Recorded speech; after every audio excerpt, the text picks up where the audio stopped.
We're back with another episode.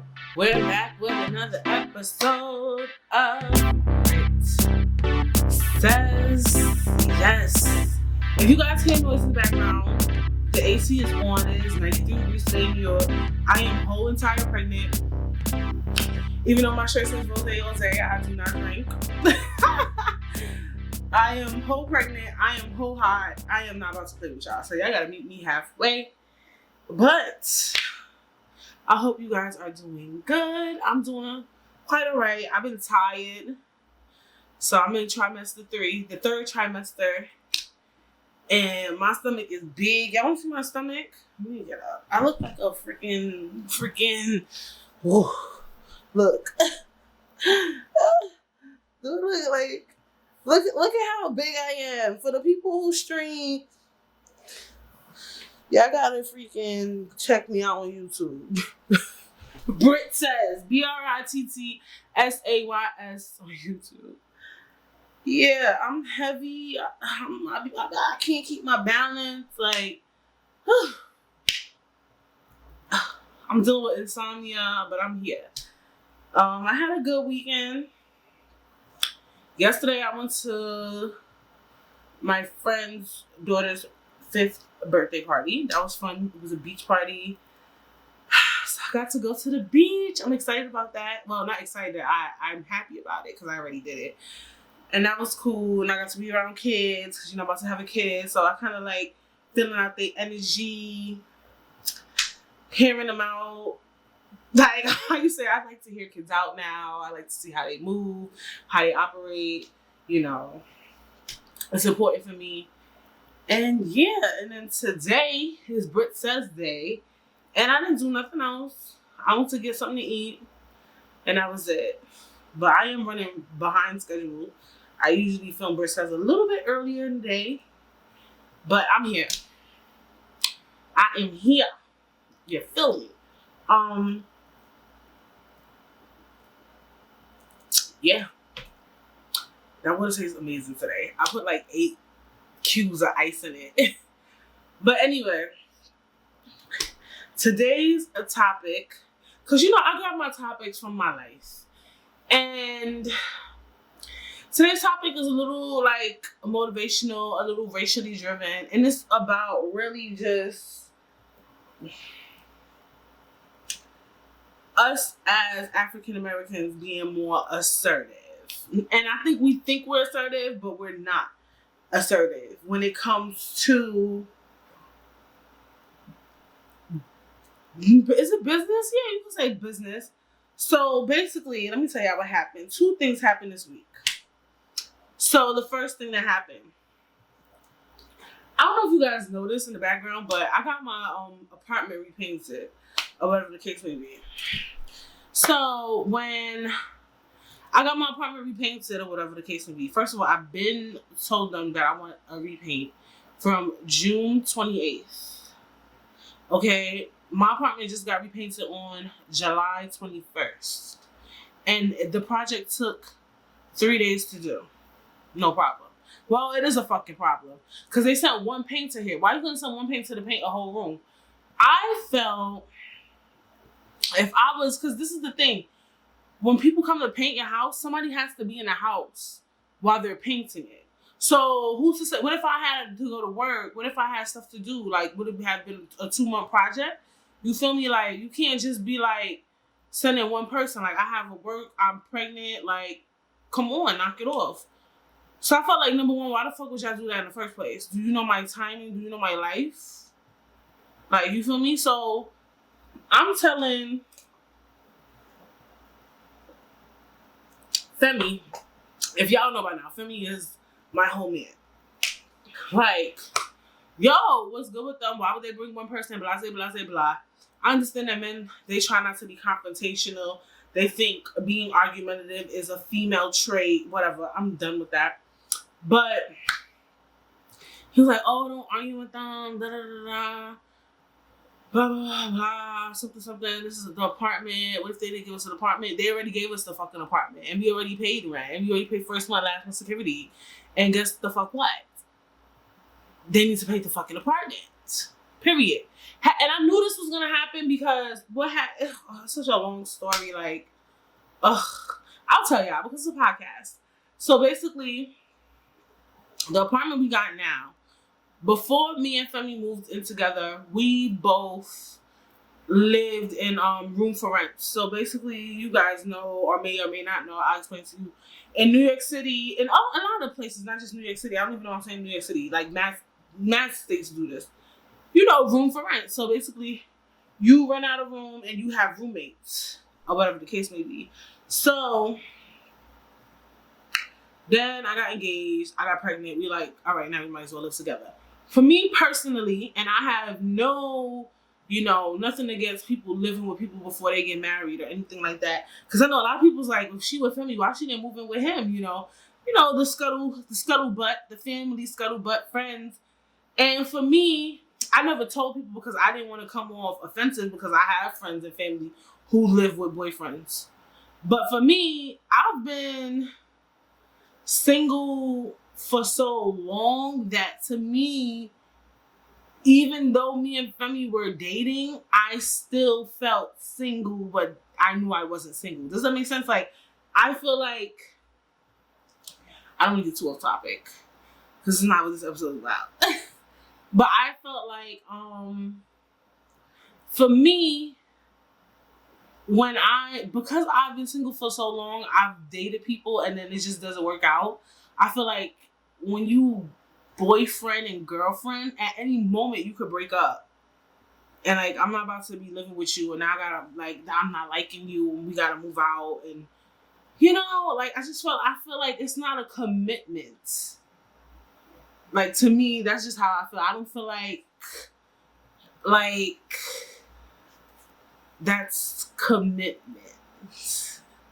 Like, boyfriend, girlfriend. And I don't like doing big things that with a boyfriend. Like, I just don't believe in that. Like, that was just me. So that's why I didn't live with him in the first place. That's why we both was living room for rent. Because the amount of money me and him was paying in rent to live in a fucking room, we probably could have got an apartment. But that for me wasn't the case. I didn't give a fuck about money and having our own space. I cared about commitment. But anyway, his situation, I had already moved out my spot. He was living here, and when COVID hit, he had 2 roommates, 2 white girls. The one white girl was living here for 2 months and moved right out clean once COVID hit. And then the other girl moved out too once COVID hit because, people started losing their jobs. I think she was mad COVID-y. Like, I call people COVID-y when they be overdoing the COVID. Not overdoing the COVID thing, but when they're just really, like, COVID driven. Like, you know what I mean? Like, what is that? Oh, it's the plant. She was, like, really COVID-y. Like, she wasn't even home. Like, when Femi she knew Femi was working, like, delivering boxes, he was like, oh, I can't even stay here. So then she just eventually decided to move out because New York City was the epicenter of COVID. And then Femi was here alone and they told him he got to find roommates or he got to pay this rent. So then me and Femi was already planning to move in together in August. Like, we had already planned it. So then once this happened, we was like, let's try to get this apartment because Femi already lived here. It's not like they could kick him out on his feet. I mean, if he couldn't afford to pay the rent by himself. But so then we basically, applied to live here. So Femi was already living here. You understand what I'm saying? He was already living here. So because Femi was already living here, I knew it was gonna be a problem getting them to paint the apartment before I moved in. Cause it's like he already lived here. They was gonna try to move funny. Like, if Femi was never living here, let's say that we got this apartment when it was just nobody living here, they would have repainted this whole shit. Y'all get what I'm saying? Like, if nobody lives here, if me and Femi got this apartment and he never lived here, nobody ever lived in this apartment, it was a fresh apartment, this apartment would have been repainted because you can't sell a fucked up apartment. Like, the walls, like, do I have pictures? Like, they had a giraffe. Like, I don't know what the aesthetic was. Like, I don't know what sis aesthetic was, but she had like a giraffe on the wall. It was like a stick of giraffe, and then she had like words on the wall. When you ripped off the giraffe, all the fucking paint came off the damn wall. Femi room. This motherfucker, mommy, going right on the wall, his goals in a fucking Sharpie marker. like real talk. Like, it really is ridiculous. He wrote on the wall in the room. That's the room for the baby. Then this room, the girl had a freaking wallpaper up. So then she took the wallpaper down. I don't know why she took it down. Maybe they said that like you can't have that up when you move out. Maybe she didn't want to get like, she wanted to make sure she has security back. So the wall had mad paint patches. Cause you know how like to put up wallpaper, sometimes you gotta put up like, I forgot what that thing is called. But yeah, so it was mad little patches in the wall. So this room was fucked up. The living room wall was fucked up. The baby room wall was fucked up. The only good room was the master room. Well, not the master, the primary room. The kitchen was all right, but like y'all might, if y'all gonna paint, you might as well paint.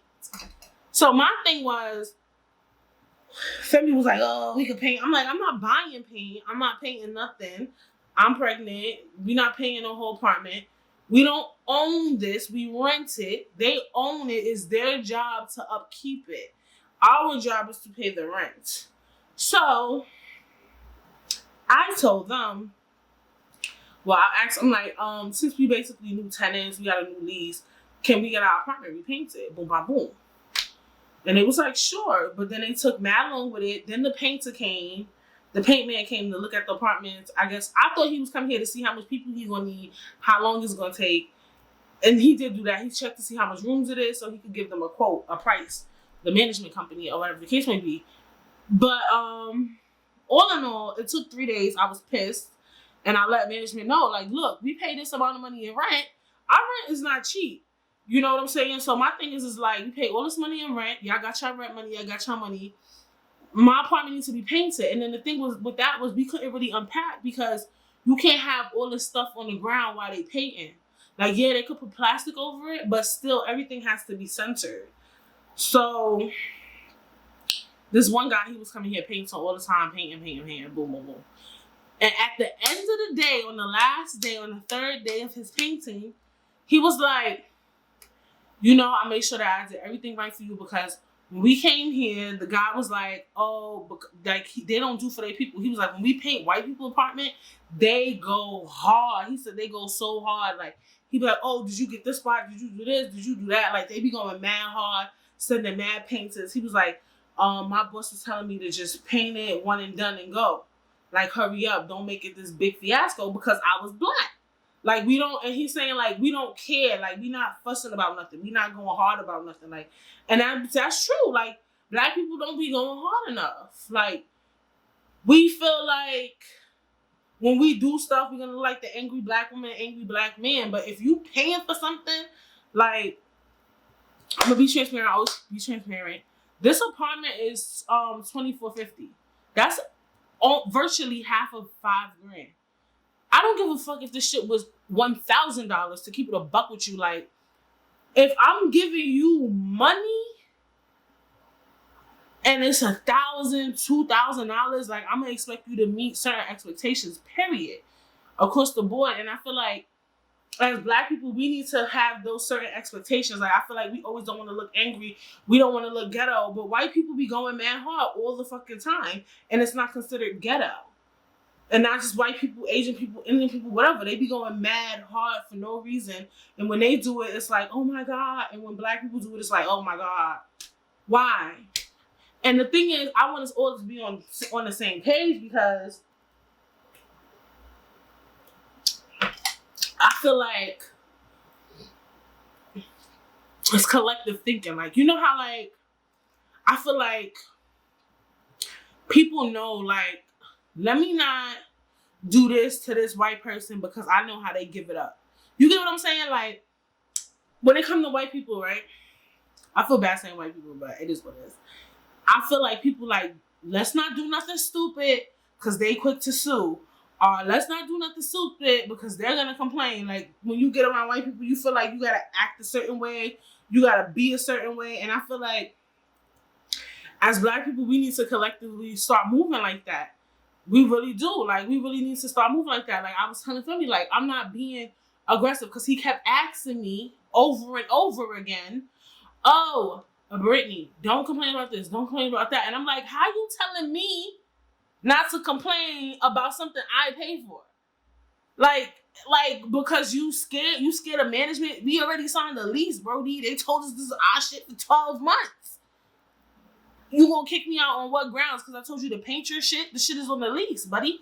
Like, y'all, like Black people be getting scared to get aggressive. Like, even I remember my cousin like, oh, you know, if they say no, don't get upset. Like, why? Why people will really get upset about anything and get their fucking way? Like, we all need to really, like, collectively start being more assertive about things, especially when we're right. In the lease, it states that they have to meet certain guidelines. Make sure your shit is habitable. I'll go back to my last apartment that I was living at. Really nice, you know, really nice apartment. And that's the thing with New York City is that they will fucking, the piping and the plumbing and the fucking everything in this apartment will be fucked up, but they will fucking paint the shit. They will put new walls. They will put new floors. They will make it look modern. But the guts of the apartment is terrible. Oh my God. This story is so long, but I'll tell y'all because I think it's just key. So basically, when I moved to that apartment, I was just like, "Ooh, this apartment's so nice." I saw the apartment when it was dirty and still saw the beauty in it. Then I had picked the room in the basement because it was big. I wanted a big room because I wanted my bed to fit in it. But it actually was big enough to fit a bed, a couch, everything. My roommate was mad dirty, the one across the hall. And my roommate upstairs was a bit like, he was just too like nosy. Like, he was mad nosy, like, to me. Like, and he was just moving funny, like, chill out. That wasn't even the case though. My thing was, we was paying Con Edison. The Con Edison in our apartment was $250 a month. Okay? That's a lot of money. That was problem number one. And I still feel like we got jukes. We paid gas. Gas wasn't that expensive. We paid all these bills. We paid rent. I paid $900 for my room. My other roommate was paying like $8 something. The other guy was paying $1,200. One of them was paying $850 or $25. Either way, collectively, they was getting about $3,000 from all of us, right? For that apartment. Correct? Three stacks. But we dealing with leaks. The power kept shutting off out of nowhere. Mind you, all the bills was paid, but the power was shutting off. We was getting leaks. Mad dumb shit was happening. The toilet was getting clogged. There was a weird smell in the hallway. And this is the thing with Black people, nobody never want to complain. Something was wrong with the dryer. The dryer wasn't drying the clothes properly. Like, and then they was bringing people to come fix it, but it was never getting fixed. Like, one thing I could say, we had like a little leak because it's been like really bad rainstorms in New York. The guy came, he looked, he took pictures, he figured out the problem, they figured out the issue, and we ain't have a leak, and it's been raining like 4 days in a row. Like, he found the problem. Like, the people they were sending, they was just patching shit up, hitting switches. Like, you know, I fucked with the maintenance, the super there, because he was West Indian. Like, but even still, like, we still gotta, like, you know what I'm saying? But you not fixing the problem. If you're paying for something, especially if you don't own it, that is their legal right. Look at your lease. Like, your apartment's supposed to be habitable. Like, you should be able to live in your apartment or whatever the case may be. So, for me, I was there for like 7 months. And then I got pregnant. I'm like, I can't live under these circumstances. So, first I was going to sublet it because I was being money hungry. And all money ain't good money. And I'm like, Brittany, this apartment is fucked up. If you sublet this shit to somebody, you still, one, accountable for the rent. So that means that when you sublet something, it's basically, they're not on a lease technically. So you're on the lease. You're still accountable for that rent. I'm like, if the light shut off, they probably not going to pay rent that month. Then you going to be having to pay the rent. It's going to be too much drama because this apartment's fucked up. So then I emailed them like, look, the light's been going off every month. I just told them everything that happened since I moved in. Mad stuff. Every month it was a problem. Like, no cap. Every month. I was like, so I want to break my lease on some gang shit, but without paying no nothing, no penalties, no nothing. They said, oh, we can't do that for you, but you can sublet. You can't tell me no. And I'm right. So I brought their ass to motherfucking court, bitch. And I got my lease broken. And this is the thing, like, when I wanted to bring my management company to court, nobody was really in full support of me doing it. Like, and everybody around me was black. Like, they just felt like you're gonna lose the case. Like, nobody really supported my decision of doing that. And I was right. Like, I literally told people, like, the only person that really believed that I could win was my mother. But I really, and I think that's because she been through so much shit that she already knew what time it was. I literally had proof. Like, I used to, because you send proof about everything you do. Like, I had mad paper trails on everything that happened every month. And everybody was like, okay, you could try to get your lease broken. Like, nobody was in support of me doing that. And I'm like, do y'all hear everything that I'm saying that be going on in this apartment? And all in all, I won the case or whatever. And I got another case with them. But due to COVID, I have to wait until the court's open. Or whatever the case may be. But I won the first case, which was to get my lease broken. And I wanted my motherfucking deposit back. Because they could take that if you break your lease early. But I wanted all my coins. Or whatever the case may be. And I just feel like, you know, why are we not assertive? Why we allow shit to go on? Even when I went in the housing court. And we're going to get off the housing topic too. Even when I went to housing court, the majority of the people you see in there are black. And this is my problem with the majority of the people in housing court being black. In these white neighborhoods, they don't deal with none of that bullshit. They don't deal with leaks. They don't deal with the lights coming off. They don't deal with not having hot water. Because they look at white people a certain way. Like, they already know, like, yo, let's make sure they lights is good. Let's make sure they plumbing is good. Let's make sure all they shit is good because they will fucking sue us in a heartbeat. They will violate. A lot of people in housing court, like, especially with black people, even with COVID, they told us, like, a lot of people can't afford a $400 emergency. And it's a lot of, like, minorities who can't. So with black people, even if we sue, to most landlords and stuff, it's like, we ain't gonna get much out of it. We not gonna move out. The most we gonna try to get done is get it done. Does that make sense? So, like, when you go to housing court, let's say you have a lighting issue. You bring your landlord to court for the lighting issue.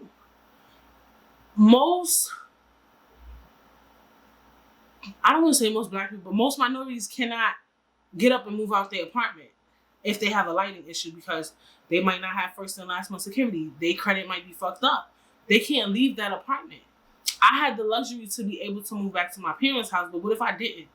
You get what I'm saying? So a lot of people don't have that luxury to say, I want my lease broken, but white people do because they be saving up their bread, and this is why their neighborhoods is way better. And we was downtown Brooklyn, and me and family was arguing with it. I'm like, you see this area, you see Fort Greene, you see these people, you think they dealing with leaks? You think they dealing with lighting issues? You think if they wanted their apartment painted, it's gonna take 3 days? It don't, because people look at white people differently. Even the painter man told me straight up when he came here, he told him to paint the shit one coat and go home. Like, he dead ass told him that. That's why they brought one painter here, because he thought that he could be here 3 days until I fucking told management, like, look, I'm 7 months pregnant. Y'all need to hurry up. I've been living here for 21 days. It was 22 days. And I pay my rent. And I need this done. And I just feel like a lot of us are scared to say things, especially as black people, because we don't want to look angry. We don't want to look like combative. But what the fuck you want from us? And I want us all to collectively do it together, because then people give us, then they're going to have that energy. Like, you see how white people are collectively annoying, right? When it comes to shit. So now when you think of them, you be like, oh God, they white. Let's make sure we get this done properly. I want that same fucking energy, like, when people see me, like, oh God, she black. Let's make sure we get it done properly. Like, I want that same energy. I also do feel like, too, in general, though, I think people need to stop doing that. Like, I think just do your fucking job, right? But nobody's perfect. But I do feel like it shouldn't even be a race thing. It should just be a thing where you just do shit right, period. Like, just follow fucking guidelines. Just like being a female and having a car Why do mechanics feel comfortable jipping a female? Like, don't do that. Like, that shit is bad karma in general. Like, if I come here, I need my car fixed, I shouldn't have to bring a dude with me. Like, grow up. Like, why y'all stealing females' money, you fucking bum? Like, real talk. Like, real talk. That ass. But then the other thing I had wanted to talk about too was another incident happened, and we went to Target or whatever. And we went to the Target downtown Brooklyn because now that's the one that's closest to me, which is so annoying. I like the other ones because they have like free parking, and I just like the energy. Like, I feel like if you knew New York, downtown Brooklyn is so busy. Like, it's just always something going on, and I don't know. I feel like when I go to Target, I don't have time for that. But anyway, downtown Brooklyn is our new location. It's the closest one to us. There's no point in me driving 30 minutes to Target in Gateway. So Femi comes off work at 9 o'clock at night. And a lot of times when we go to Target, we have to get things that's relatively heavy. So I need him to come with me. So we go to Target late at night, which is already sus, I guess. And we went to Target late at night. We this new black couple that they never seen, because I work in retail. I already know how they move. Like, they see new faces, like LPC new faces, especially when they black, and they think like, oh, they're scammers, they're coming here to steal. So we came there 9 o'clock at night, and to them we were moving suspiciously, right? Actually, let me talk in this essence, and I'm gonna switch it up on y'all, right?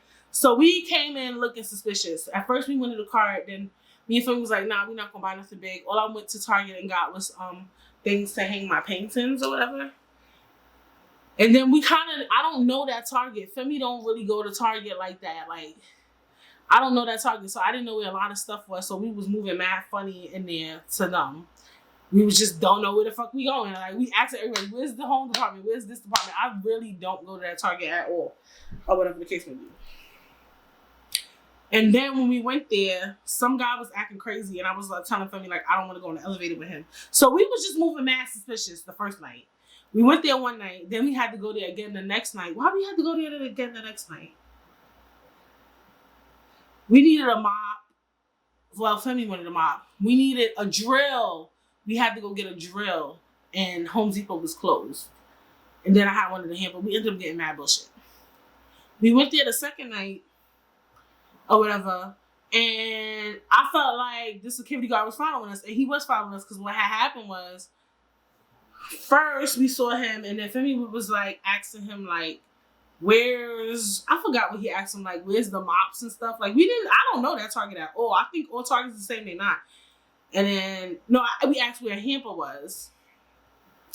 He gonna say the hampers is on the aisle, blah blah blah. He was like, you don't know. He said something smart like, you don't know where the hampers was? It's in the aisle that's next to the drill. Like, how he knew that we was over there?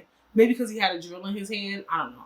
Whatever. Then when we went downstairs, why the fuck we walking in the aisles? I'm looking for a shaver. Then I needed a shaver. And then I see him in the aisle, in the next aisle where we was at, where the shavers was. It was mad weird. Like, basically the security guard was following us or whatever. And then I told Femi, like, come on, let's go, blah, blah, blah, because they moving funny in here or whatever. And then we had put the drill in the hamper. It wasn't because we was stealing. We was basically using the hamper as like a bucket. And I was like, that's just because they don't know us. They're going to start seeing us here often, and they're going to be like, oh, they don't steal. But then I had an epiphany, like, and I really don't want to make it a race thing, but it should be racially charged. Should really be racially charged. I'm like, if we was a new white couple that came into the neighborhood, and we came in here, and we didn't know where shit was, and we didn't know what the fuck we was doing, would they have followed us? You get what I'm saying? Like, we hardworking people. Like, the reason why we in here at 9 o'clock in the night anyway is because of Femi hardworking ass.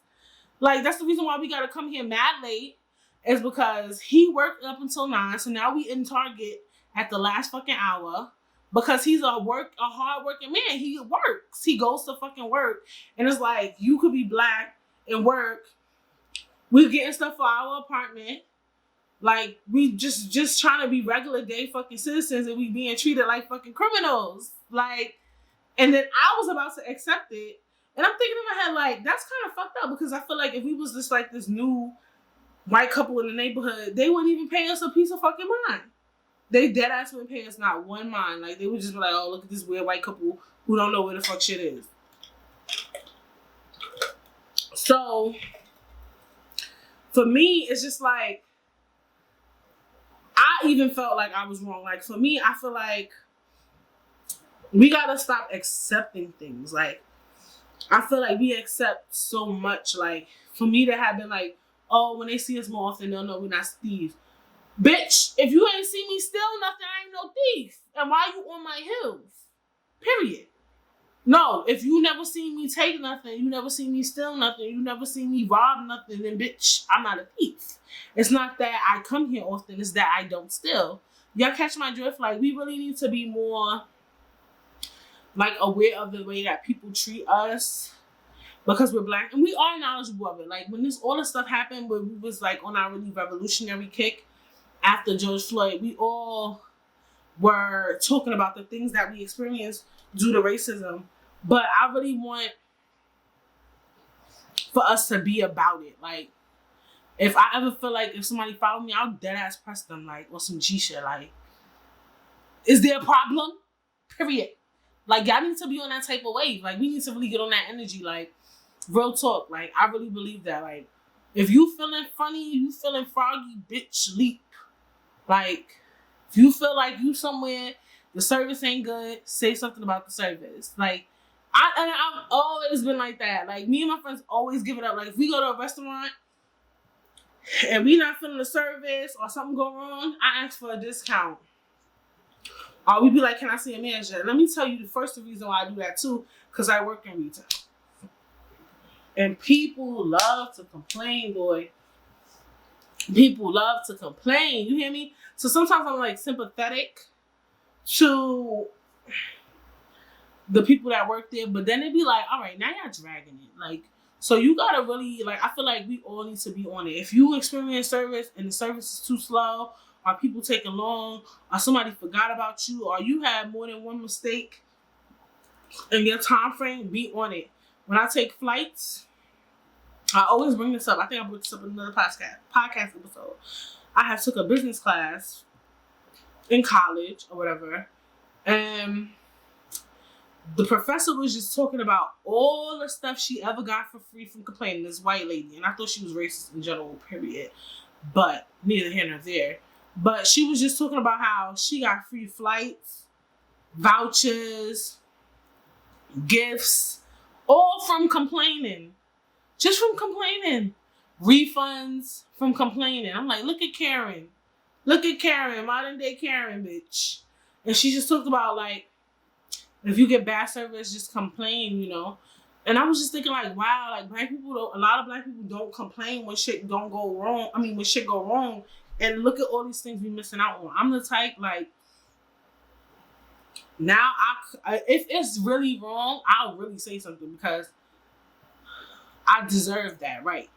If my flight is delayed 3 or more hours, I'm gonna complain.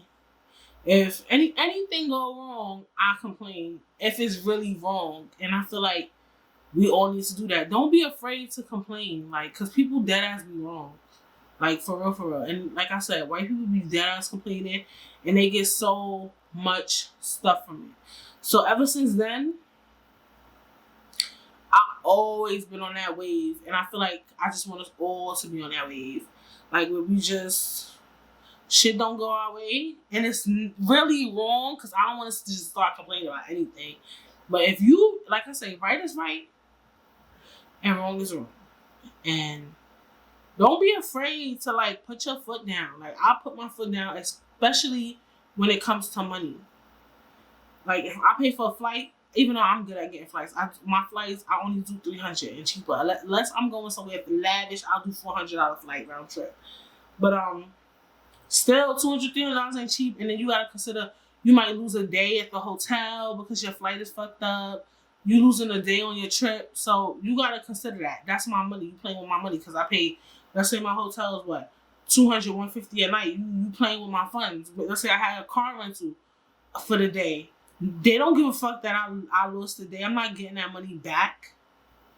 it's not refundable after a certain time frame. So like, if people playing with your money, nah, B, you gotta complain about that shit. Like, once people start fucking with your funds, like, you paying rent, and you wanna allow a leak in your house,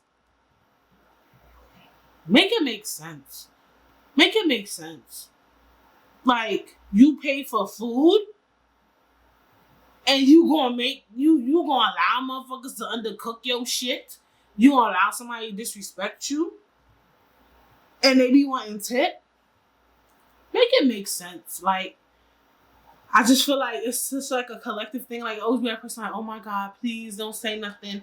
Oh my God. Meanwhile, these, not only do white people complain, they complain about any fucking thing, stupid shit.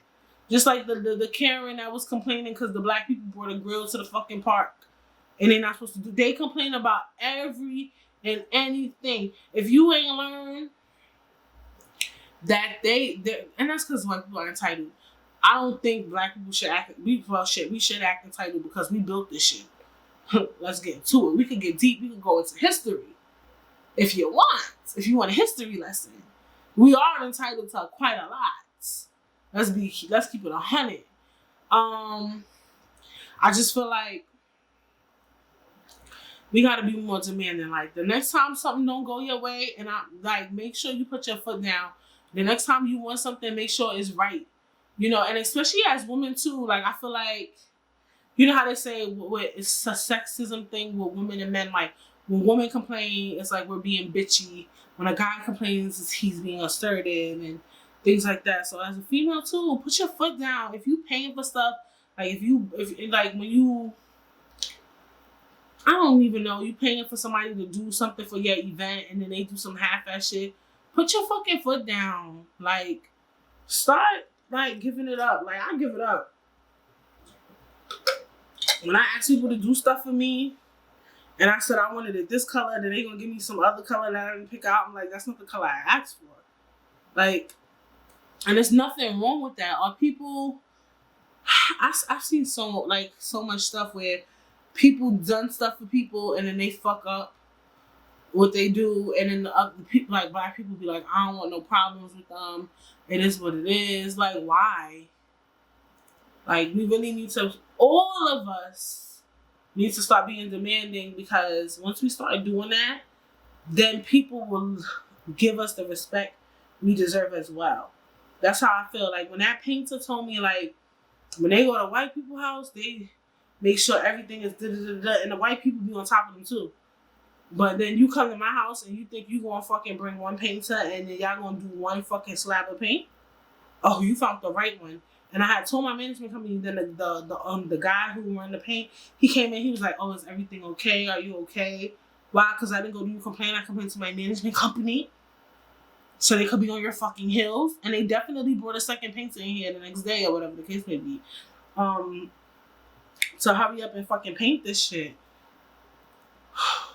Like, this episode is getting me riled up, honey. And it be annoying. Like, I want people to just do their job. Like, and let you be black and run a business and fuck up. Please. Y'all better start getting on these people's heels, honey. You hear me? Like, as a collective, don't be scared, because nothing bad is gonna happen. I wonder, like, I know it's like an anxiety, like a social, mental thing where we think too. Also, like, some of us are scared of arguments. For me, I don't like being confrontational, but with me, it's money. I don't play when it comes to my money. I tell my husband that all the time. Like, one thing you know I don't play with for me is my money, and now that I'm pregnant, I ain't playing with my baby. I ain't playing with my son. Like, and then with him, I guess I wouldn't play when it comes to him. But my money is my everything, because I know what it's like to lose money. I know what it's like to have a job and lose your job. I know what it's like to have nothing in your bank account and have to work it back. I know what it's like to run up a credit card and have to pay the credit card back. I know what it's like to be in debt. I know what it's like. You know what I'm saying? So that's why I don't play with my money, because it's like, I'm trying to save. I'm trying to build. I know what it's like to put your money into business and lose it all. You get what I'm saying? I have to pay that shit back. So that's one thing why I don't play when it comes to money, because money is not really something to joke around with, like, at all. Like, I don't think money is everything. I think happiness is everything, but it's just not something to be played with. You get what I'm saying? Like, if you paying for a service, if you taking your cash out, I don't give a fuck if it's credit, if it's cash, if it's debit. That's not something you should play with. Like, for me, I don't play when it comes to that, because I still got debts I need to pay. So I'm giving you my money that I could put towards a credit card, and you fucking goofing around. Make it make sense. I'm giving you money. I could go buy my son a new pair of sneakers or something. A onesie. A pacifier. A bottle. And you playing with my money. Like, don't play with my money. Like, I don't play when it comes to money. And neither should you. I'm not saying money is everything. It's not. But it's important. You don't want to waste it. Like, I don't think we should be out here wasting money and shit. Like, you know what I'm saying? So, like I said, if you paying for service, you pay for anything. And the other thing, too, just like with the apartment shit. God forbid we don't pay the rent. God forbid we don't pay the rent. They gonna kick you out on your fucking toes. You gonna see an eviction notice right on your door, bitch. They gonna be on your heels if you don't pay your rent. But you scared to complain because you got a leak in your apartment? God forbid you buy food and you don't pay for the food. The cops gonna get called. God forbid they don't get their money. Please. People want to play with your money and play with your time. But when you start playing with their money and their time, it ain't funny no more. They'll take your ass to court. They'll be done call the cops on your ass. Okay? Stop. You going in the store getting harassed by security. Let me go in the store and harass security. They be done choke me up, bitch. So, let's start demanding. Don't be scared. If you right, and even if you wrong, it's nothing wrong with asking questions. You ask a question, they're gonna give you an answer. You're gonna be like, all right, I was just checking, type shit, you know? I just want us all to be on board with each other. Even little things too, like, if you feel like you being mistreated, like you see how they treat this employee, or you see how they treat this person, and they treating you, call them out on their bullshit. Like, oh, I noticed I asked for a glass of water 20 minutes ago, and she asked for a glass of water 3 minutes ago, and she got her glass of water immediately. Like, is there something going on? Like, it's nothing wrong to asking questions either, and calling people out on mistreatment.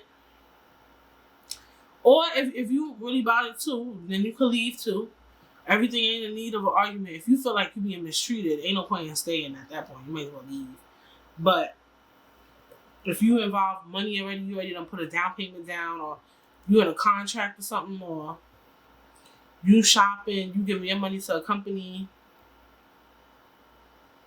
you got better start calling people out. Let's start calling motherfuckers out. Cause,